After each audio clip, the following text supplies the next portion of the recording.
بہت ہی بلند اور بالا مقام رکھنے والے محقق ہیں علامہ اسد حیدر ہاشمی. انہوں نے ایک کتاب لکھی اسرار عباسیہ. اسرار عباسیہ یعنی حضرت عباس علیہ السلام کی شخصیت میں جو راز ہیں ان پہ کتاب لکھی. اور اس کتاب میں انہوں نے جب باب الحوائج کا ذکر کیا تو اس میں انہوں نے لکھا کہ جو تیسرے باب الحوائج ہیں وہ امام موسیٰ کاظم علیہ السلام. اور پھر اس میں بتاتے ہیں کہ جو نبی موسیٰ ہے ان کا نام بھی موسیٰ ہے اور ہمارے جو امام ہیں ہمارے جو سید و سردار ہیں ان کا نام بھی موسیٰ ہے. لیکن ان دونوں ناموں میں بہت فرق ہے. اس میں انہوں نے وضاحت کی کہ وہ جو موسیٰ ہے نا جو خدا کا نبی موسیٰ ہے جو کلیم اللہ ہے ان کا نام جو ہے وہ 2 جملوں سے مل کے بنا ہے. ان میں ایک ہے منہ ایک ہے سا. اور یہ جملے جو ہیں یہ عبرانی زبان سے ہے. وہ نام عبرانی زبان سے آیا ہے اور 2 جملوں کا مرکب ہے. ایک ہے منہ اور ایک ہے سا. اور عبرانی زبان میں منہ کہتے ہیں پانی کو اور سا کہتے ہیں لکڑی کو. خشب لکڑی کو کہتے ہیں عبرانی زبان میں. اور چونکہ جناب موسیٰ جو ہے اس زمانے کا جو اس زمانے میں فرعون نے جو اعلان کر رکھا تھا کہ کہیں بھی جو ہے کوئی عورت حاملہ ہو تو بچہ نہ دنیا میں آنے پائے, لڑکا ہو تو اس کو قتل کر دے. تو خدا نے بھی کس طرح سے اپنی قدرت کو دکھایا کہ فرعون کے گھر میں ہی موسیٰ پلے. اور ماں نے کیا کام کیا تھا, حکم خدا پہ وحی کی نا خدا نے موسیٰ کی ماں کو. تو کیا کیا تھا جناب موسیٰ کی ماں نے, لکڑی کے صندوق میں بچے کو لٹایا, پانی میں بہا دیا. اب یہ لکڑی اور پانی کا جو تھا یہ موسیٰ کا نام جو تھا جب وہ آسیہ کے محل کے پاس یہ صندوق پہنچا تو بچے کو اٹھا لیا, اس نے فرعون کو بھی راضی کر لیا. ہو سکتا ہے یہ ہمارے کسی فائدے میں ہو, ہم اس کو پال لیتے ہیں. بہرحال وہ راضی ہو گیا. تو جب نام رکھنے کا وقت آیا تو یہ کہا گیا کہ یہ پانی اور لکڑی سے ہمیں ملا ہے تو اس کا نام موسیٰ رکھ دیتے ہیں. اور جناب موسیٰ کی زندگی دیکھیے ساری عمر لکڑی اور پانی کے معجزے دکھاتے رہے. قرآن میں بھی موجود ہے وَاضْرِب بِعَصَاكَ وَاضْرِب بِعَصَاكَ بِالْحَجْرِ کہ اپنے عصا کو پتھر پہ مارو. وَاصْلَةَ مِنْهُ اثْنَتَ عَشَرَةَ عَيْنًا تو 12 چشمے پھوٹیں گے. فَانْفَجَرَتْ مِنْهُ اثْنَتَ عَشَرَةَ عَيْنًا 12 چشمے پھوٹیں گے. تو کیا تھا معجزہ, لکڑی کا معجزہ, پتھر پہ مارا پانی نکلا. لشکر کو عبور کروانا ہے, پانی پہ مارا, پانی کے 2 حصے تو یہ لشکر گزر گیا. اور زیادہ تر ان کے یہی اژدہا جو کہ لکڑی کا بنا ہوا ہے اس کو جب وہ مارتے تھے تو اژدہا بن گیا تھا جب مارا تھا. تو یعنی عصا جو تھا تو یہ ان کی جو چیزیں یعنی زیادہ موسیٰ معجزے جو دکھاتے رہے وہ لکڑی اور پانی سے متعلق ہی تھے. تو وہ آگے جا کے لکھتے ہیں کہ یہ تو موسیٰ نام جو نبی کا ہے اس کی تعبیر ہے. جو ہمارے امام موسیٰ کاظم علیہ السلام ہے ان کا جو نام موسیٰ ہے وہ عبرانی نہیں ہے, وہ اسم عربی, وہ اسم عربی ہے, وہ عربی زبان سے آیا ہے. جرا فی لسان نبی لا یتکلم عن الہوا, یہ اس نبی کی زبان سے جاری ہوا ہے کہ جو اپنی مرضی سے کلام نہیں کرتا.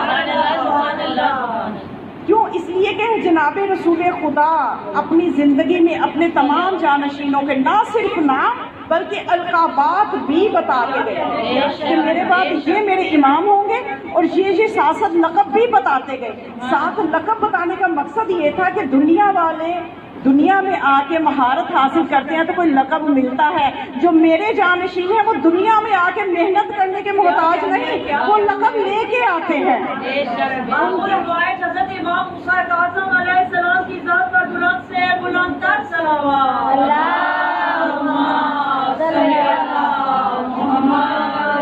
جو ہمارے امام موسیٰ ہیں ان کے نام کی جو میم ہے یہ محمدیہ کی علامت ہے, یہ محمدیہ کا عکس ہے.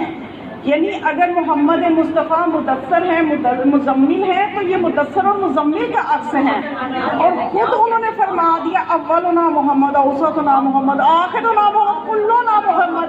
تو یہ محمدیہ کا عکس ہے یہ میم جو ہمارے امام موسیٰ کے نام میں آ رہی ہے. اور جو واو ہے یہ قسمیہ ہے, خدا نے اسی واو سے قسمیں کھائی ہیں. والشمس والفجر والیال والعشر, یہ ساری قسمیں اس واو سے کھائی ہیں. اور جو سین ہے یہ سیادت کی علامت ہے کہ ان میں سید و سردار ہی ملیں گے. یہ سب کے سب سید و سردار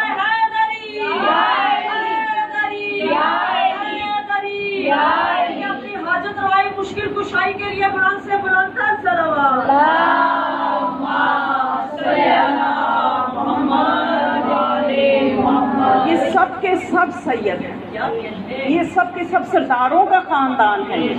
اور جو یا ہے موسیٰ میں، یا یہ ندا کے لیے، جیسے عربی میں اردو میں جیسے کہتے ہیں نا اے حرف جو ہے یہ اے شخص میری بات سنیے اے، تو عربی میں یا ہوتا ہے۔ حرف ندا 5 ہیں جو بلانے کے لیے استعمال کیے جاتے ہیں، ان میں ایک یا ہے۔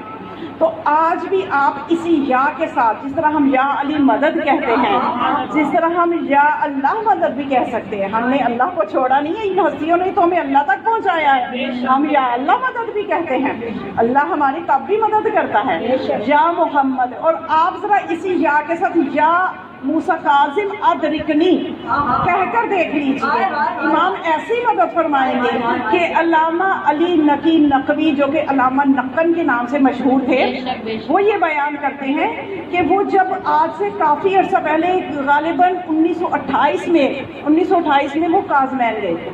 تو جب کاظمین گئے تھے تو وہاں پہ وہ کہتے ہیں کہ میں نے گلی گلی میں امام موسیٰ کاظم علیہ السلام کے معجزے دیکھے، اور خاص طور پہ امام کا توسل جو میں آپ کو بتاؤں، 7ویں امام کا توسل خاص طور پہ بیماریوں کے لیے، بیماریوں سے شفا یابی کے لیے آپ کر کے دیکھ لیجیے کہ اس پہ بہت زیادہ آپ کو ایسے معجزات اور کرامات ملیں گی کہ آپ اس میں کوئی شک کی گنجائش نہیں ہے، کہ خاص طور پہ بیماریوں کو دور کرنے کے لیے۔ اور یہ جس بیماری سے ہم آج کل پریشان ہیں، امام علیہ السلام کو ایک درود کی تصویر ہدیہ کر کے تو آپ اپنی کسی بھی بیماری کی شفا کے لیے دعا کریں تو دیکھ لیجیے یہ کس قدر یہ آپ کو اس کے بہترین نتائج ملیں گے۔ تو وہ علامہ نقل نے گلی گلی میں دیکھا، کسی جگہ پہ کسی اپاہج کو شفا ملی ہے، کسی جگہ کسی فالج زدہ کو شفا ملی ہے، کسی جگہ کسی مرض، یعنی رنگ برنگی بیماریوں میں لوگ مبتلا ہیں اور وہاں سے شفا پا رہے ہیں، کہ انہوں نے پوری کتاب لکھ ڈالی معجزات امام موسیٰ کاظم